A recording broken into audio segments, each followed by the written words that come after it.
ಎಲ್ಲರಿಗೂ ನಮಸ್ಕಾರ.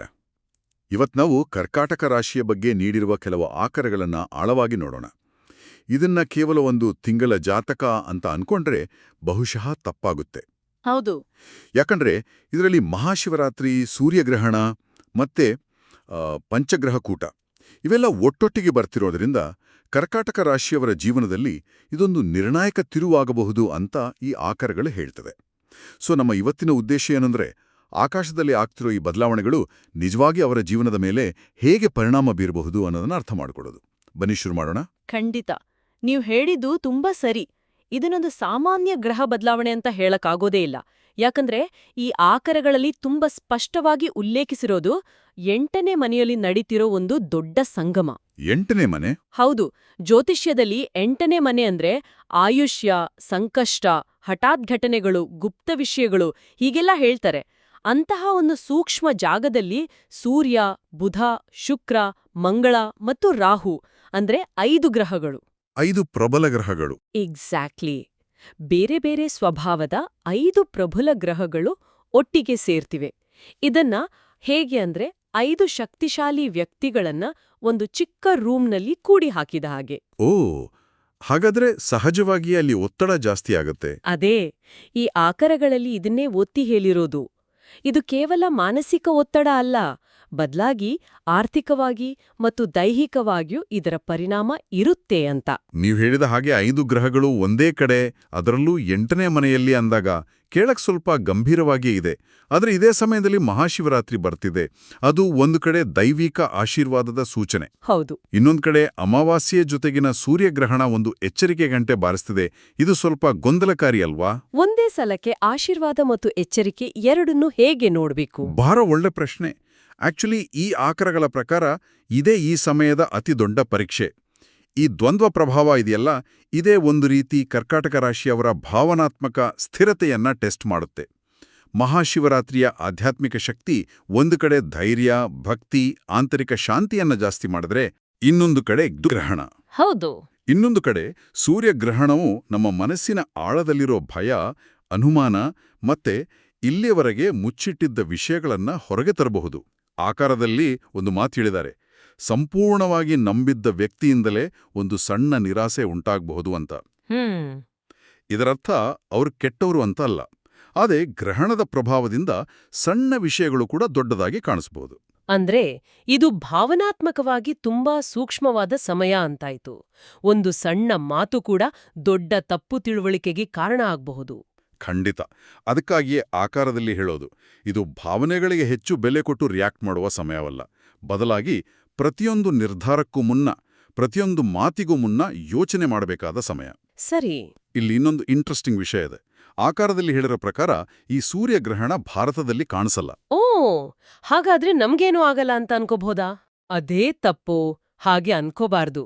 ಜ್ಯೋತಿಷ್ಯದ ಪ್ರಕಾರ ಗ್ರಹಣ ಕಾಣಿಸ್ಲಿ ಬಿಡ್ಲಿ, ಆಕಾಶದಲ್ಲಿ ಆಗುವ ಬದಲಾವಣೆಯ ಶಕ್ತಿ ಭೂಮಿಯ ಮೇಲೆ, ಅದರಲ್ಲೂ ವ್ಯಕ್ತಿಯ ಮನಸ್ಸಿನ ಮೇಲೆ ಪ್ರಭಾವ ಬೀರೇ ಬೀರುತ್ತೆ. ಇದು ನಮ್ಮ ಆತ್ಮಾವಲೋಕನವನ್ನು ಹೆಚ್ಚಿಸಬಹುದು, ಆದರೆ ಜೊತೆಗೆ ಸ್ವಲ್ಪ ಆತಂಕ, ಅಸಹನೆ, ಚಡಪಟಿಕೆಯನ್ನು ತರಬಹುದು.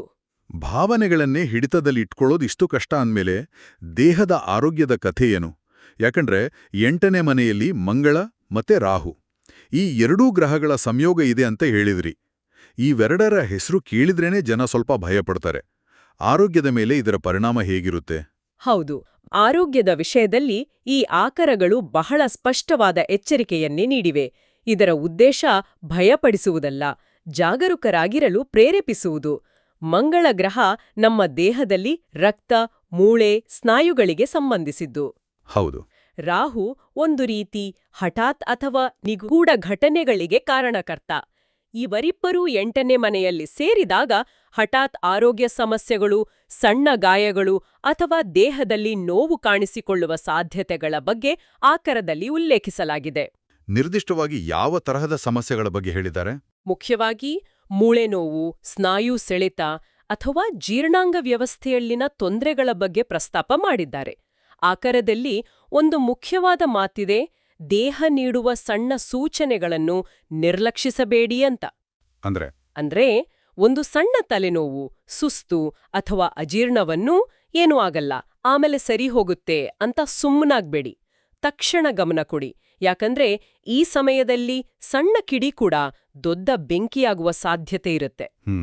ಅಷ್ಟೇ ಅಲ್ಲ, ವಾಹನ ಚಲಾಯಿಸುವಾಗ ಮತ್ತು ಪ್ರಯಾಣ ಮಾಡುವಾಗ ಮನಸ್ಸು ಬೇರೆ ಕಡೆ ಹೋಗಿ ಏಕಾಗ್ರತೆ ತಪ್ಪುವ ಸಾಧ್ಯತೆ ಇರೋದ್ರಿಂದ ತುಂಬಾನೇ ಜಾಗರೂಕರಾಗಿರ್ಬೇಕು ಅಂತಾನೂ ಎಚ್ಚರಿಕೆ ಕೊಟ್ಟಿದ್ದಾರೆ. ಸರಿ, ಇದಕ್ಕೆ ಪರಿಹಾರಗಳೇನು?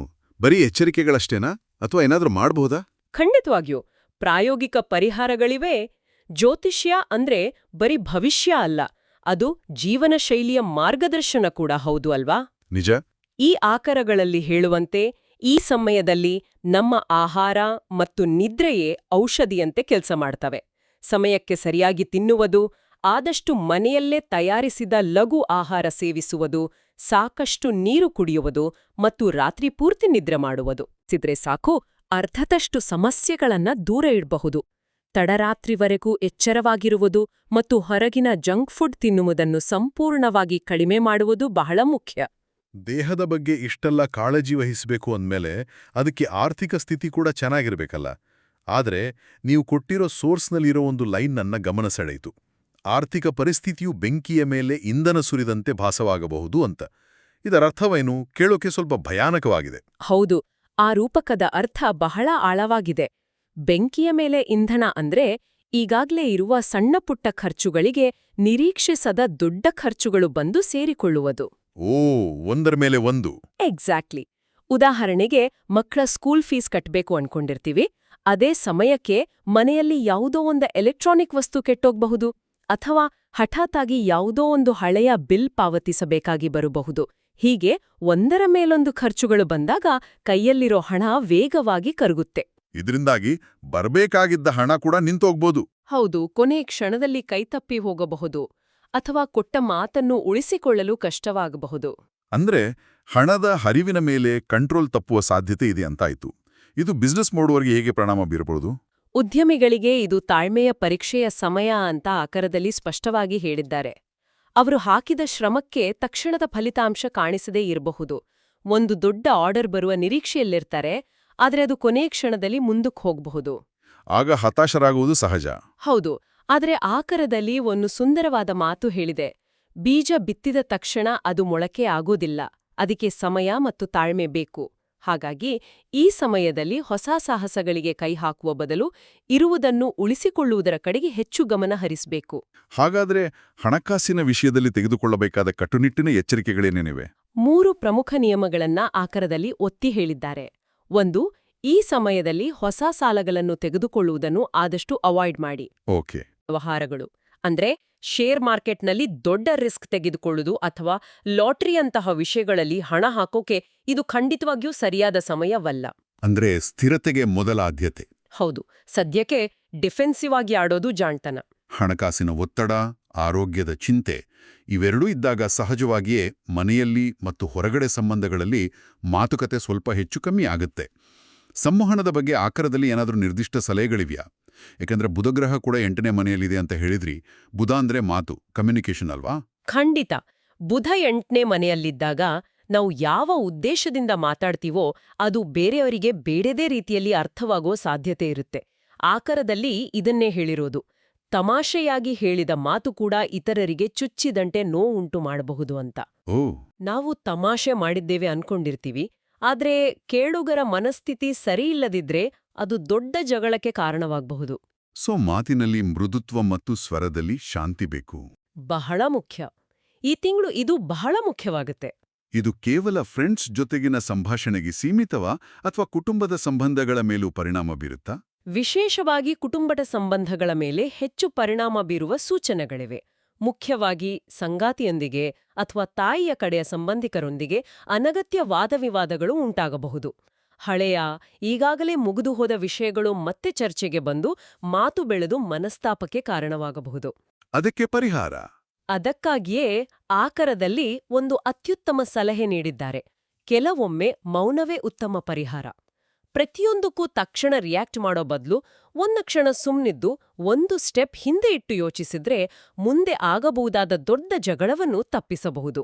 ಇದಲ್ಲದೆ ಶುಕ್ರನು ಅದೇ ಮನೆಯಲ್ಲಿರೋದ್ರಿಂದ ಪ್ರೀತಿ ಪ್ರೇಮದ ವಿಷಯಗಳಲ್ಲಿ ಅಥವಾ ಸಂಬಂಧದ ಖುಷಿಯಲ್ಲಿ ಏನಾದ್ರೂ ವ್ಯತ್ಯಾಸ ಆಗುತ್ತಾ? ಇದೊಂದು ಬಹಳ ಸೂಕ್ಷ್ಮವಾದ ಅಂಶ. ಶುಕ್ರನು ಸುಖ ಮತ್ತು ಸಂತೋಷದ ಕಾರಕ. ಅವನು 8ನೇ ಮನೆಯಲ್ಲಿದ್ದಾಗ ಹೊರಗಿನಿಂದ ನೋಡೋಕೆ ಎಲ್ಲವೂ ಸರಿಯಾಗಿದ್ದರೂ, ಅಂದ್ರೆ ಸಂಬಂಧದಲ್ಲಿ ಯಾವುದೇ ಜಗಳ ಇಲ್ದಿದ್ರೂ, ಮನಸ್ಸಿನೊಳಗೆ ಒಂದ್ರೀತಿ ಅತೃಪ್ತಿ ಕಾಡಬಹುದು. ಏನೋ ಮಿಸ್ಸಿಂಗ್ ಅನ್ನೋ ಫೀಲಿಂಗ್. ಎಕ್ಸಾಕ್ಟ್ಲಿ. ಏನೋ ಒಂದು ಕಾಣೆ ಆಗಿದೆ, ಸಂಬಂಧದಲ್ಲಿ ಮೊದಲಿನಷ್ಟು ಖುಷಿ ಇಲ್ಲ ಎಂಬ ಭಾವನೆಗಳು ಬರಬಹುದು. ಇದು ಕೇವಲ ಗ್ರಹಸ್ಥಾನದ ತಾತ್ಕಾಲಿಕ ಪರಿಣಾಮ ಅಂತ ಅರ್ಥ ಮಾಡ್ಕೋಬೇಕು.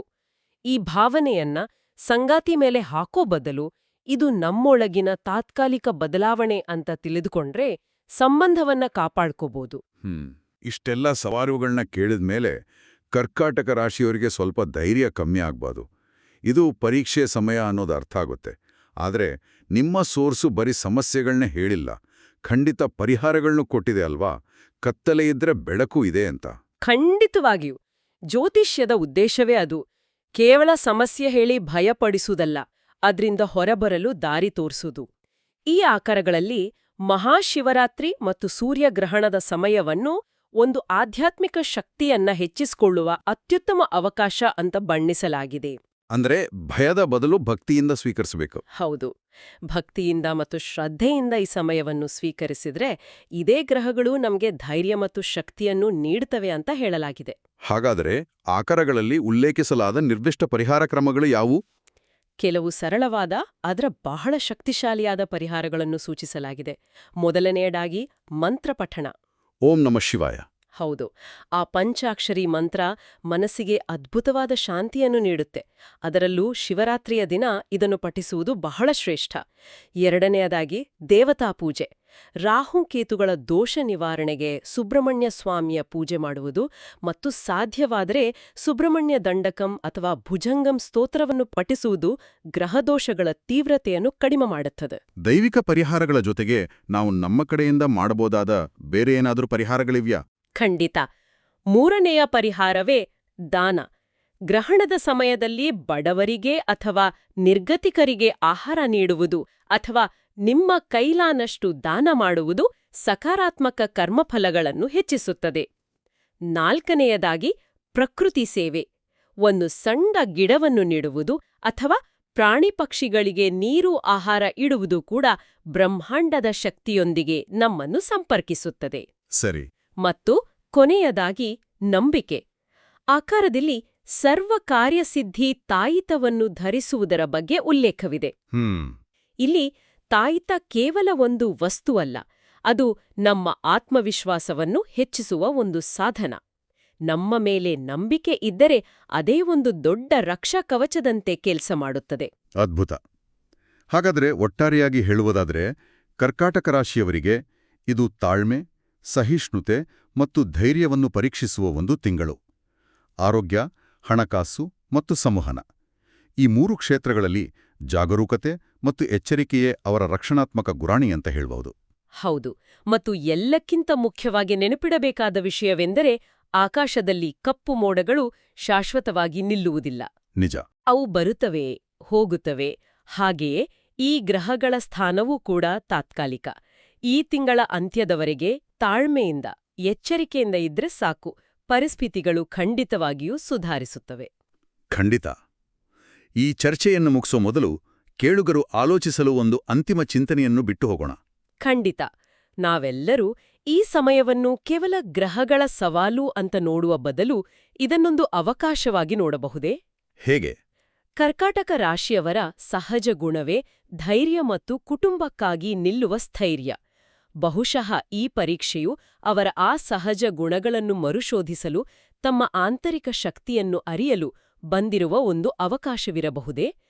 ಪ್ರತಿಯೊಂದು ಪರೀಕ್ಷೆಯೂ ನಮ್ಮ ನಿಜವಾದ ಶಕ್ತಿಯನ್ನು ನಮಗೆ ಪರಿಚಯಿಸುತ್ತದೆ ಅಲ್ವಾ? ಬಹಳ ಅರ್ಥಪೂರ್ಣವಾದ ಮಾತು. ಹಾಗಾಗಿ ಯಾವುದೇ ಆತುರದ ನಿರ್ಧಾರಗಳನ್ನು ತೆಗೆದುಕೊಳ್ಳಬೇಡಿ. ಧೈರ್ಯದಿಂದ ಮತ್ತು ಜಾಗರೂಕರಾಗಿರಿ. ನಿಮ್ಮ ಆಕಾರದಲ್ಲಿ ಹೇಳಿದಂತೆ ಒಳ್ಳೆಯ ದಿನಗಳು ಮತ್ತೆ ಬರುತ್ತವೆ. ಎಲ್ಲರಿಗೂ ಒಳ್ಳೆಯದಾಗಲಿ. ಓಂ ನಮಃ ಶಿವಾಯ.